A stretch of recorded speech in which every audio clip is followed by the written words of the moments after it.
All right, guys, welcome to another episode of The Conscious Endeavor. We're here talking about the nature of the self, society, reality, physics, crazy things, spirituality, science, all the good stuff. I'm here with my good buddy Omar. He is the owner of the Omziel Healing Sanctuary out in North Bergen, right? So beautiful space. You know, you facilitate a lot of events there. You have a lot of different type and different theme events. I know you have a big kind of festival music type thing happening this spring, you know, late spring, right? I suppose that is. And then we also have, you have cold plunges, right? Collective cold plunges, really cool stuff. Men's circles, things like that. Why don't you just maybe open up, talk about Omziel Healing, what you guys do a little bit. We can start like that. I appreciate you. Thank you for having me on the show. It was just a great honor just to, you know, be invited. And I just started going over lots of things that we do. And there's just so many things. I've had people tell me like, well, what do you do? And I'm like, all right, do you have like 4 minutes, you know, as opposed to 2 minutes, you know? Yeah. Yeah, you got to get that elevator pitch on point, exactly, right? It's like, yeah. how much time do you have right now? Because we could go in. Yeah, yep, yeah. Because the elevator pitch just gives just a quick brush over of what we do. Yeah. Which we're all about mindset. That's the number one thing that we're really doing there is tapping into the deeper parts of your brain. So all the other stuff is just like fluff and behind the scene type of stuff. Right. So it's almost like a ruse just to get people in. That way, once they're in, then they get to see the deeper parts of themselves and what is it that they can do. So we're located in North Bergen, New Jersey.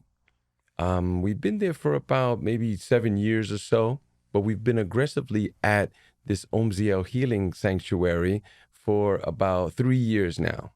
And it's been growing like incredible, and people have been coming through. And one of our main staples is the breath work with the ice plunge. Yeah. Right. So a lot of physiological effects. People really meet in their ego, I suppose, right? There's a lot of, you know, mental resistance, I think, that comes up in, you know, physical circumstances. And again, there's kind of a, you know, where we can develop maybe a healthy relationship with the type of stress that we, you know, give our bodies to. Because a lot of times the stress that we have throughout the day kind of comes on, you know, not really welcomed, you know what I mean? Like these kind of random things and again, how we deal with stress and how we kind of cope. I mean, you know, it is a body response, you know what I mean? And learning how to mitigate that body response. I think a lot of that stuff comes up with the cold exposure. For sure. What we've learned in some of our studies is that the way humans are built, we're built for short stresses. Not for long term, like I gotta pay my bills, or you know, my relationship's not working out, or they don't like me, and that just is like it's ongoing, and that's where disease comes in. But we're built for short stresses. That's how we grow. That's where the breath work comes in, and then the ice. We're in there for 2 minutes. A big tub with a lot of water and a lot of ice.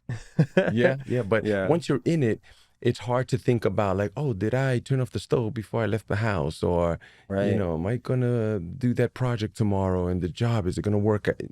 You're like right here, right now, deal with it. You're here and stay with your breath. Yeah. And I mean, staying in the body, I mean, even just for 2 minutes, you know what I mean, is something that doesn't sound like a crazy feat. I mean, it forces you to do it when you're in the cold plunge, but even like, if we think about just the daily, you know, how many things you actually think about in a 2 minute span, like if you were to be mindful of like, if you could just kind of record your brain activity, you know, you'd be thinking about what do I have to do tomorrow? You know, as you said, relationship things from the past, things work oriented, you know, family things. It's always popping in and out of our minds. And especially when we kind of have, I think, like that leisure time, you know, our minds just start to wander.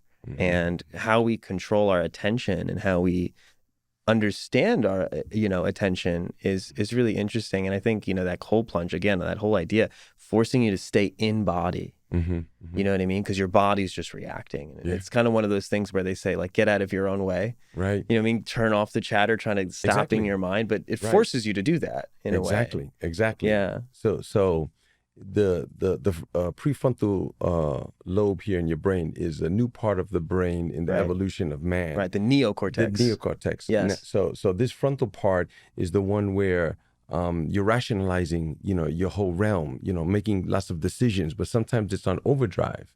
So what we do is we're tapping into the deeper parts of our brain, you know, that way we can slow down that monkey mind. It's just spinning, like it's on overdrive. And then we make bad decisions. We make emotional decisions. We just knee jerk as opposed to, just breathing, staying and remaining the eye of the storm. Yeah.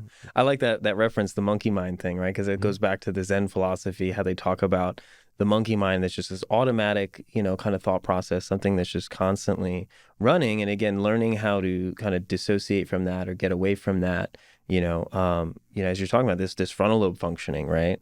I mean, there's so many practices, that you can dive into as you talked about mindset. How do we kind of control that, and how do we get into that? And in terms of like just the body physiology too, there's like I was reading recently about cold shock proteins and how those are released and how it kickstarts fat burning. There's all sorts of other physiological, creating more mitochondria, right? Because those are what create heat. So you force that, right? Exactly. You get this brown fat, deeper or increased amounts of mitochondria, increased amounts of fat burning. And as everybody knows, the calorie, right, is like that measure of heat. It's a measure of heat, right? Like I think how much it takes, like one, I don't remember how the specifics, 1 cubic of water or something like that to 1 degree. So it's like, you're literally forcing the body to adapt. And that's, really amazing. Again, there's so much more mental transformation that's going on under the surface, as you said. For sure. Too.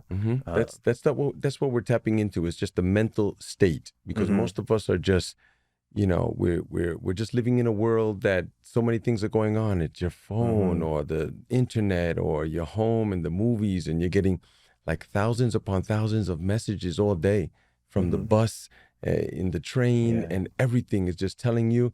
And a lot of these messages, what are they saying? You're not good enough.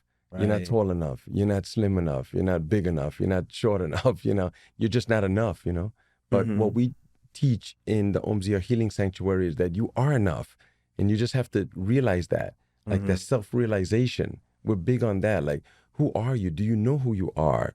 Once you know who you are, then you can realize, well, what's my purpose in life too? Right. And I can move forward that way. Yeah. But it all begins really with like realizing that there is something going on.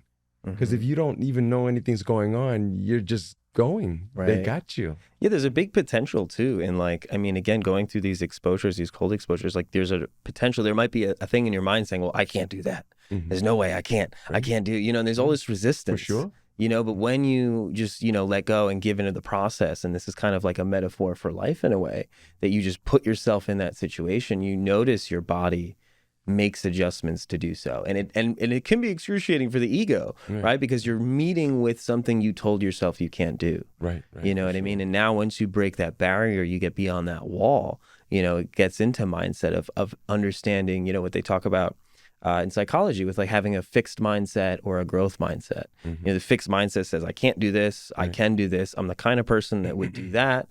You know what I mean? And then but when you put yourself into those, kind of even just jarring situations, and you notice how your body changes and how you react, and that you are capable, you bring out those kind of latent potentials. For sure. In people, and that's phenomenal. It is, especially when you get to see someone break through those barriers. Like even for myself, like, you would think, I was born in New York City, in Brooklyn, right? This is a Brooklyn accent, by the way. Yeah, for for you that don't know. That's right, exactly. And, I come from a tough neighborhood, everything was hard, and it beats you down. I'm not supposed to thrive. I'm not supposed to, stand up and do things, and I was like that for many decades, it was just terrible. It was a drag down, knock down fight, Right. But then I found some of these healing modalities, and this one in particular, which is not a new one, by the way. This is a very ancient practice. So whoever's made it popular. Right, Wim Hof and all these people. Exactly. I usually don't mention him because he doesn't mention me in his podcast. Right. But yes, of course, guys like that. He bring the science to it. Yeah. That has been going on for years. And it also allowed scientists to study him, which is a big thing too, because a lot of these practices, again, these ancient practices, these people end up becoming reclusive, you know what I mean? They don't, and the difference between the Buddha, right, who would, kind of go into a mountain, the Buddha lifestyle, versus the Bodhisattva, who would come back to society and kind of, help the fellow man, like understanding and seeing enlightenment and understanding that needed to be spread. And I think you're one of the people living that kind of Bodhisattva life. Yeah. So I like to think so. Yeah, many props to that. Yeah. Can you talk a little bit about, as you said, growing up, how tough, life in the Northeast can be. What brought you on a healing path? What was maybe some of the realizations that kickstarted that, or how did you find that? Well, there was a time when my life was just one big train wreck. Like I was just going through life and smashing everything. My relationships, my finances, my spirituality, my health, everything was just in the toilet. I thought everything was good. I thought I was the cool guy in the room and the smartest one too, actually, But it starts to fall apart after a while. And I knew inherently, like most of us do, that something's wrong. Something is wrong. Something's not right here. Like, what is it? Like, okay, the finances and my relationships, but there's something deeper wrong here. I'm just not happy, and it just started with that. And then I started seeking different healing modalities and belief systems. I went to ashram and silent retreats and did all kind of other belief systems like that. Right. But nothing really worked. The thing really that helped me come to some realization was I went to the Amazon basin and did some medicine there, some plant medicine. And that's really what really helped me on the path. Right. Like kind of jarred you out of that space. Yeah. For sure. That's what put me on that path right there. And I was like, wait a minute. Wow. Like, I'm walking around with this. I put it down for a moment and I was like, I'm not going to pick that up. I'm not going to do that no more. I'm not going to live like that. I'm not going to treat people like that. Stuff like that. Yeah. It's interesting too, because a lot of times I think about like this diffusion, right? Like diffusion in chemistry, it's like how everything spreads out, right? If you put water, or if let's say you put salt in water, the salt will unanimously fill the water and become a mixture, right? So I kind of think about that in the same sense of like emotions, right? That we constantly diffuse our emotions amongst the people around us. And if, for example, if you're in a tense situation, like people in the room may get tense, or if there's that one person who is very relaxed, counter, they might bring a certain energy to that. And I think there is kind of like this unconscious diffusion that occurs with emotion. You know what I mean? We're constantly giving off and smacking it back. And that's why, like, when you get in the rough and tumble in New York, you know what I mean? People are like, get out of my way, blah, blah, blah, move, whatever. Right. Yep. And we're all just throwing this energy around, and not realizing that, when they talk about like the ancient art of transmutation, of how to take that energy and kind of, change it, put a different spin on it. And as you're saying, let go, right? Let go of that baggage. And, exactly. I tend to have some of these talks with people, from where I come from, or people with similar backgrounds and like that. And oftentimes I could already see in their face, they're looking at me like, there's kind of some woo-woo stuff. Like, I ain't with that, man. Come on, bro. Like, stop playing me. Stop playing like that. Come on, we get out of here with that. And I'm like, no, there's just a better way. It's a mindset. Get out of that thinking. You think you're not enough. You think you're not rich and you're not beautiful. You're not handsome and those type of things. And then it seeps into other parts of your life too. Right. Like whatever career that you're looking for. Like I want to write a book, but I can never write a book. Who's going to buy my book or something like that? Right, where this negative self-talk kind of comes in. Yeah. And it's interesting too, because a lot of it is conceptually driven, based off the culture, based off the society. For sure. And people adopt these kind of mentalities. And a lot of times too, it reflects on the self-identity. Like, I can't do that. Like, I'm not the kind of, we have all these kind of schemas or these ideas of like, well, if you're a writer, you dress a certain way, you look a certain way, whatever. Right. But, we definitely need to get away from those concepts, those things that we identify with, that kind of limit our potential, limit our growth. We have these kind of limiting thought processes. And For sure. Daniel, I want to tell you, I usually explain it like salmon swimming upstream. Like, all the fish are going the other way. And you're trying to go up over the rocks, and then this bear's waiting there also to grab you to, It's tough, man. Yeah. It's just the society that we're in. But that's what Omziel is there. We're a beacon, to let people know. Come through. Like, you don't have to walk around with guilt and shame. You just don't. Let that go. Like, whatever happened to you when you were younger, and those traumas that happened, just let them go. Right. We can't do nothing about those things anymore. Forgive those people. They did it because it was done to them too. Right. You see? Yeah. And that's the hard thing too, is understanding that, again, we're born kind of into a society that is already in motion. There's already a kind of a collective momentum, and it takes a certain maybe it takes specific events or specific things to happen for us to realize that like, oh, well, I can actually choose this, and I think this is also why a lot of people like, talk about, if you travel or if you do something else or you get outside of your own frame, sometimes we need those external events to like jar us out of like, wow, okay, like I was somewhere else, even mentally. Right. If you have an event occur, for sure, where I was in my mind and where I am now. And when you come back to that, that reference kind of gives you this like, oh, okay, well, I'm choosing this. I'm choosing where, when you come back to self, it's like, well, this is the product of, an evaluative kind of, I guess, space that you come into, and it really helps that transformation. Right. That comes back to one of the exercises that we are showing people, which is the cold shock therapy. See, it's that jarring that you speak of. Right. Because oftentimes we need that. Like, how many times have you known somebody and go, man, that guy's an asshole, and then you meet him like months or years later, and then you go, he's such a nice guy. What happened? Then they go, he was in a car accident or something like that. Or he was faced with, Yeah. It's that thing you talk about. Yeah. But we say, why wait for those events? Right. We don't have to wait.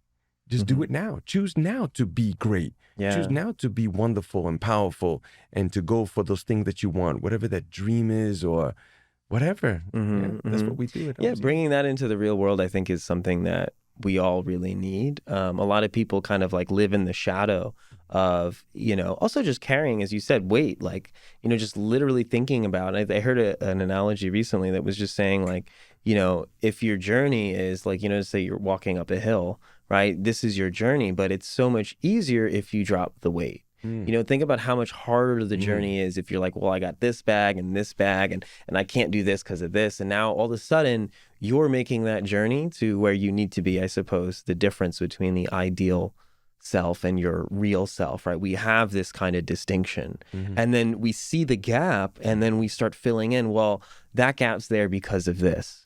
Right. And that is there because of this. And only because I did X, Y, and Z, and we constantly, again, that neocortex just starts rattling off and says, well, I'm not there now. So therefore, there must be something wrong with myself or my journey or, and again, like shedding that is a huge process. Yeah. If you study, which we're huge on books, like we share lots of books with people. Cool. Because books are like a window. You just open it and you get to see different places and you go, I can go there, right?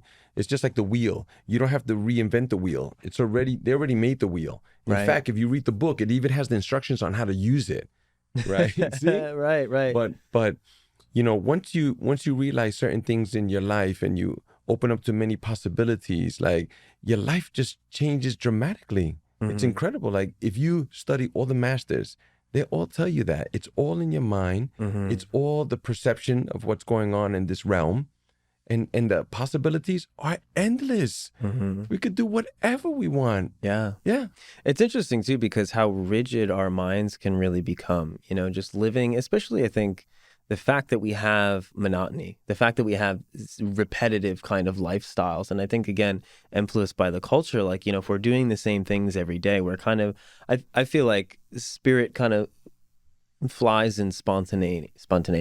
Like being spontaneous to me, and maybe it doesn't work for everybody, but for me, like being spontaneous and having that ability to kind of not really necessarily predict what's going to happen to me that day is exhilarating. A lot of people, some people like order, what I mean? But at the same time too, it's like you need to leave yourself open. And being open in and of itself is part of that process. Because some people, again, as you said, you bridge people with these concepts and they're like, get out of here. Like, you know what I mean? Like, that's silly. That's whatever. Yeah. And this is also, I think, why, for me, I became kind of very intellectual. And why I ended up studying psychology and why I went into these things, because certain things like that were met with doubt in the common culture. You know what I mean? Well, you can choose to transcend these concepts, and these are concepts we choose to align to. And some people, they say, well, okay, that's like, maybe it's weird. But again, it comes down to choice. And whether or not, we ascribe it, we're making the choice to continue to hold something or to continue to whatever. One thing I like to say is that humans are the holders of time. We take specific events and, we hold, and I'm this way because of this, and this. right? You know, and one thing again, looking at the psychology of it is like how susceptible your memory is to things like mood and how you're currently feeling. So when we're down, right, we're like, well, you know, I suck because this happened and this happened, and you start to reflect on all the negatives. But likewise, when you come above that, you'll say you nail a job interview, or you know, you get a new relationship, something like that, and you're like, well, I'm great because, you know, they like me because of, you know, this quality and this quality and this quality. And how congruent, what do they call it, mood congruent memory in psychology. It's like this whole idea that, like, you know, it's so dependent on the initial state. And I think this is kind of maybe why we seek kind of externalized forms of changing ourselves, because we, you know, always, it's kind of how we identify naturally. Right. As opposed to identifying with, I'm a human, I'm being, I'm energy, and I'm here. And we're always in that constant judgment thing. Yeah, for sure. And then you spoke about earlier about, you know, making certain choices, like, and just being in that rhythm of things, right? It makes me think of Stephen Kotler's Stealing Fire, right? You know this one? Not familiar. Oh, it's a great book, and he talks about being in the flow. He has this whole flow genome type of thing, but really, he talks about how professional athletes experience being in the flow. They're just in the moment, like time is suspended for them. Right. Like there's no judgment or anything like that. They're just in it.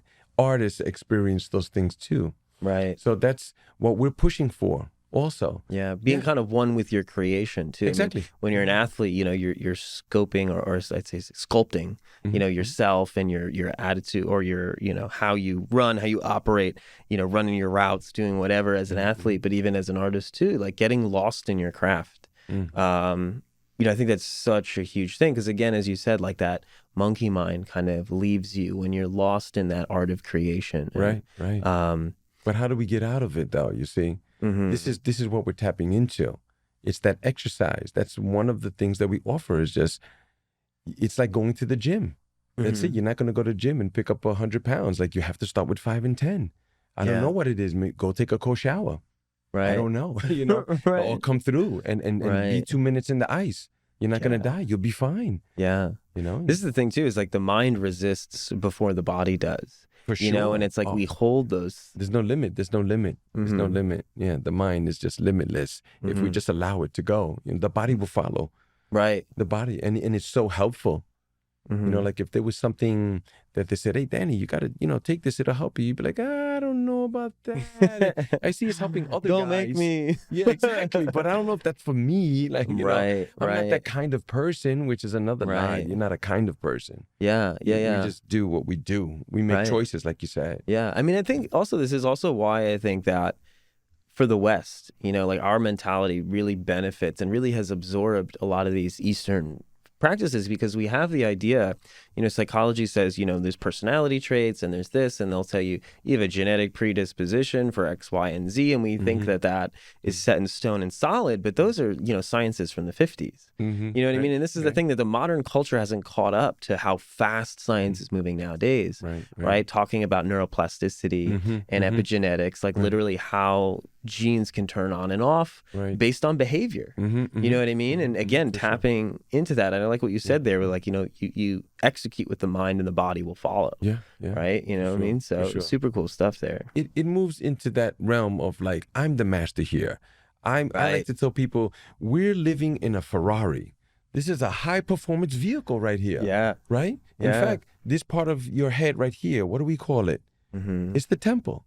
They even named it that too. You see? So this is our temple right here. We should be putting high octane fuel in it, right? And then take it out for a run. Take it out for a spin. You know, some people don't even check the lights when the light goes off in the car. I don't know, what is that? Ignore it. It's like, it's your car, man. Pay attention. Do something. Step out of your comfort zone. Yeah, it's interesting too, like with the car analogy even here, like you're so focused on the road, you know what I mean? But how are your tires? Exactly. Right? You know what I mean? Like, what is your engine? When's the last time you changed your oil? You know what I mean? Like that kind of maintenance is very, you know, obvious to us, but it's also like when we think about internal maintenance, and again, with Western culture, how we've looked at mental health for a very long time. You know, I feel like we're kind of going through a mental health revolution in the last 10, 20 years. Oh, I believe so. You know? Sure. Yeah. We don't know it. We're just in it. Yeah. Like 20 years ago, we were in it. Yeah. That happened. Do you exactly. remember I was there. Yeah. Exactly. That was crazy. Yeah, for sure. Yeah. People are realizing lots and lots of things now and coming out of those old mindsets, breaking with tradition and what mom and dad taught us and stuff. And how many people I've met and talked to them, hey, come and let's do this. And I don't know, man. I heard that you could get sick from that. Like, you didn't even read about it, bro. You're hearing something. Like, you should question those things. Right. We should question everything. 100%. I think curiosity plays a huge part in just understanding yourself. I mean, the only way you get answers is if you ask questions, right? Sure. So, you want to kind of push the envelope. And I was someone growing up, like, who was always just like naturally like, why do we do this? Like, why do we do things this way? And, again, it was interesting too, because, growing up in this area, general Northeast was always like, there was always as they say, a mask, you put on a front. You know what I mean? You put up this, yeah, what's up, man? Like, how you doing? Like, what's good? How, you know what I mean? And you put this energy out there that is just what you've seen. We kind of do the monkey see, monkey do thing. Right. Monkey mind takes over. We emulate, we see our parents again acting like this. There's a funny saying I heard recently that traditions are just peer pressure from dead people. Oh, wow. It's like, okay, we're just ascribing to these things that have been. And also, what are you doing? I don't know. My grandfather did it. Right. You might want to look into that a little bit. Especially like emotional patterns, communication styles, how we deal with things. Because also, we think that, like, again, from the psychology perspective, that children are going to emulate. So the second that, and the traditional paradigm of like reward and punishment, it's like a child acts in a way that you don't want. So our first reaction is to punish them, to a lot of times meet them with aggression, right? And things like that. And now what the child is unconsciously understanding is like, okay, when somebody doesn't do what you want them to do, you respond with force. Right. You know what I mean? And then we start to unconsciously emulate that in our friend groups and things like this. And then we mirror and meet people who have similar coping styles, similar communication styles, and it's funny. The rabbit hole. It's true. Right? True. If you would have met me like, I don't know, 20 years ago, we probably wouldn't even be friends. I was just a totally different person. Yeah, well, I'd be 10. I was all, exactly, yeah. I would still be friends. But I was just that person that I was just trying to be something else, Right. This is what I saw. My old man was from the streets too, and he left when I was 9, and he probably checked out, years before that emotionally too, right? Right. But then with him absent there, and my teenage years coming, the streets were there with open arms, hey, we'll be your friend, we'll be your family, come on. So I started emulating some of those things, Right. And I thought it was just the way to do and to be, but it wasn't serving me well. And it took me a long time to figure that out. Yeah. I mean, it's really like we have to, in a way, kind of get to the end of the road to see where it is. Because a lot of times too, we want to see things with our own eyes, no matter how much you're told something. I feel like at the end of the day, it's like we want to see it for ourselves. So a lot of people, you may get signs from your friends or other people who are like, you're going down the wrong road, man. Like you're going down the wrong way. But we still see it kind of to the end. You know what I mean? Because it's like, well, where does that take me? And how do I know? And how I think it's just interesting how we project ourselves into the future, or even if we, do project ourselves into the future. Because a lot of times, modern America, where a lot of people are living paycheck to paycheck. They're in survival mode. They're thinking about, how am I going to, get this in 2 weeks? You know what I mean? What am I going to do, at this meeting at the end of this week? You know what I mean? So we're constantly in this barrage where we forget that, the echoes of, I think, the ancient self. You know what I mean? I think that always is what really helps give me some perspective, is like, if I was on this land 1,000 years ago or 3,000 years ago, what would I be doing? Right. How would I be living? That's good to live mindfully like that, because they don't. Again, you speak about like Western philosophies, and Eastern philosophies, right? They're just so different in that contrast, where you should be paying attention to like, what is it that you're doing and why you're doing it, and then. Thank God for people who are living up to those standards too, and living a righteous life, right? Because whether I know it or not, people are looking at me, right? Because, the way you are, you've seen other people be that way, and that has helped to shape and mold you and who you are. Ultimately, you're right. You have to make your own decision and stuff like that. But, there has been some people in my life that have shown me great things. And that always stood there, Right. in the back of my mind. Right. That way, I didn't rob that liquor store or or some heinous crime or something like that. Yeah, because I felt like, wait a minute, that's not really the right thing to do. I know I'm doing these other things. And then you speak about like with Buddhism like actually strips you from all of those things, right? It just takes those things away. Like, let those things go.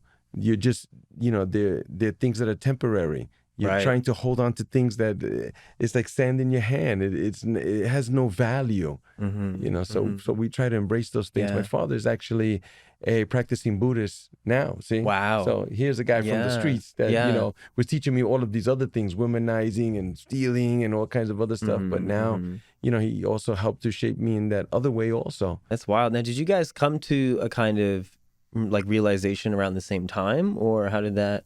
Actually, I think it was more of his nature, as getting older and seeking. He was always looking. And then I was like, man, I don't got time to look right now, stuff like that. Right. And then I seen by example is that thing that you said, monkey see, monkey do. Right? Because humans are just animals. That's all we are. Yeah. We don't like to admit it. Yeah, exactly.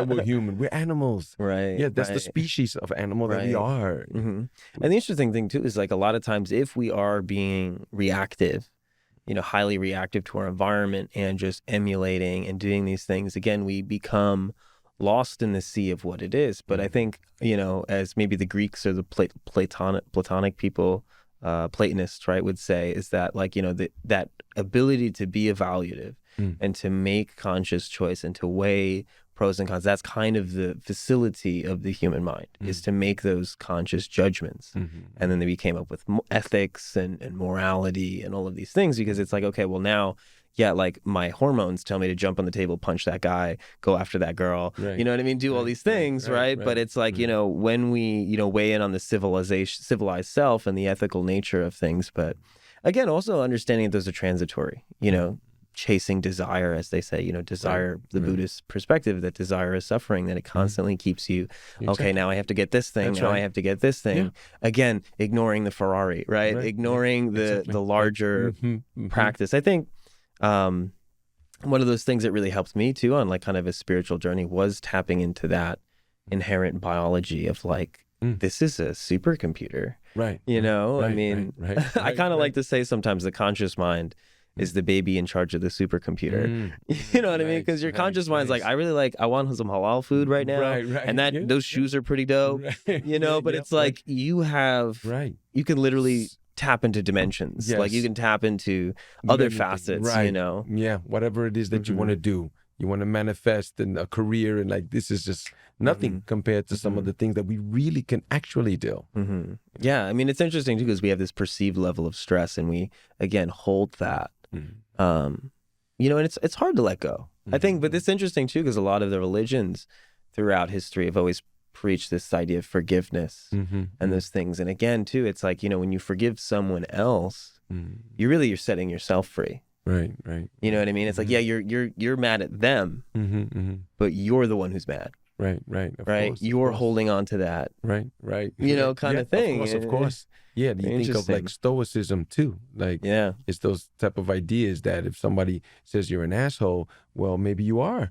What are you upset about? You are one, or maybe you're not, right? And if you know that you're not, what are you upset about too? Right. He's got you wrong. Like, let it be. Yeah. But we're holding on to that. Like, oh, you didn't talk to me like that. No, and then we carry it around for weeks. Right. Oh, when did that happen? Oh, it was 3 months ago. 3 months ago?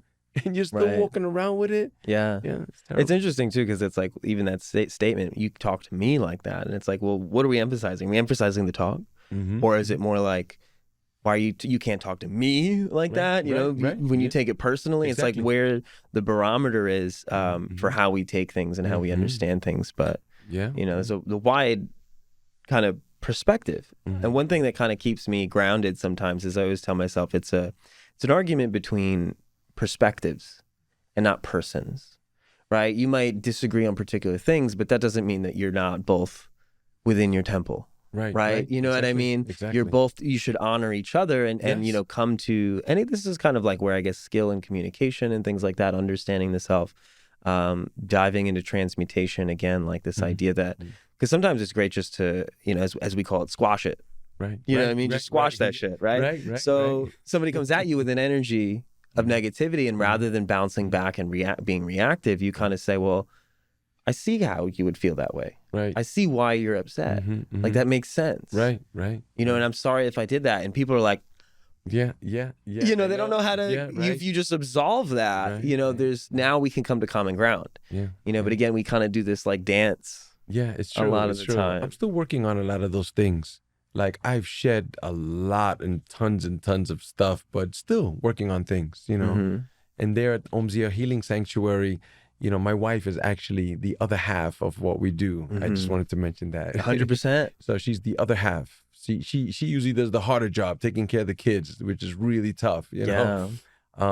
But she's my backbone, like everything that I do, and she supports me and supports everything that we do. Yeah. So, and we've got the calling. We like to say that the phone rang and we picked up the phone and we heard the message, and we do what the message says, because you don't have to do what the message says. Right. But we doing the message too, you know, and the message tells us to serve. Yeah. That's why we do it. We do it because there's a higher calling here. Right. We live a righteous life. Yeah, we do. I mean, there's a lot of synchronicities in life, and it's really interesting because I know you and I had connected previously, you know, about I literally just called you up and I was like, yo, dude, like, I love what you're doing. Like, I got to come by, like, whatever. Yeah, for sure. You had one event, I missed that one, but then, like, you know, I think it was about maybe 6 months ago, we were at an event, yoga space. They had a shamanic journey. I know. And I was literally sitting next to your wife. Yeah. And I didn't know her face. I hadn't met her yet. Right. But literally, we're sitting next to each other in this space, and we literally had like a similar vision in the shamanic deal. We had similar symbolism come up in it, and as we were talking about it, we realized that. And then she walks, you know, after you know, ceremony ends or whatever, she walks over to you, and I'm like, I know this guy. You know what I mean? So, like, I know you. I was like, yeah, it was great. So weird. I was like, meeting me. Who are you? Yeah. Oh, that's great. Yep, I know. Yeah. So she's great. She's deep. She does pranic healing. This is a deep practice that she's getting into now. So the bit that I know about it is that, like, the chakras, energy wheels, right? Because that's what chakra means. And usually you go to someone so they can line up your chakras and have them spinning, but she actually cleans them deep inside. So there's been some incredible things that have gone down there at the Omziel Healing Sanctuary. Wow. Yes, miracle stuff. Like, I'm just speechless. Like, what is this? Is my mind playing with me, or? Right. I mean, it's interesting too, because we can really intuitively understand like mental blocks, right? It's very easy for us to be like, oh, you know, the person had a mental block. Real simple. But to understand an energy block or having an energetic block and what that means, I think for our common culture is very hard to intuitivize. For sure. To, you know, understand what that means and how you could let go of this energetic block, you know? I mean, in terms of psychology, we talk about like embodiment, right? And like the fact that if you are, and a simple example is like, if you're stressed, you know, your shoulders are like this, you know, or your brow is like this. And sometimes people, like, you know, walk around, they're just like this all the time. This is how they speak. And, you know, you don't realize that you're holding tension, and tension, you know, muscle tension, if we even think about that, is like an energy. That's all it is. You know what I mean? That's It's held there. There's more blood. There's more, you know, if we think about the activation of the muscle, it comes from a nerve, which is electrical. Electrical energy. You know what I mean? So it all correlates, you know, and for sure. One of the interesting things too is like kind of the basis of a lot of the workshops that I do, you know, gets us into this frame of mind that this is all simultaneous.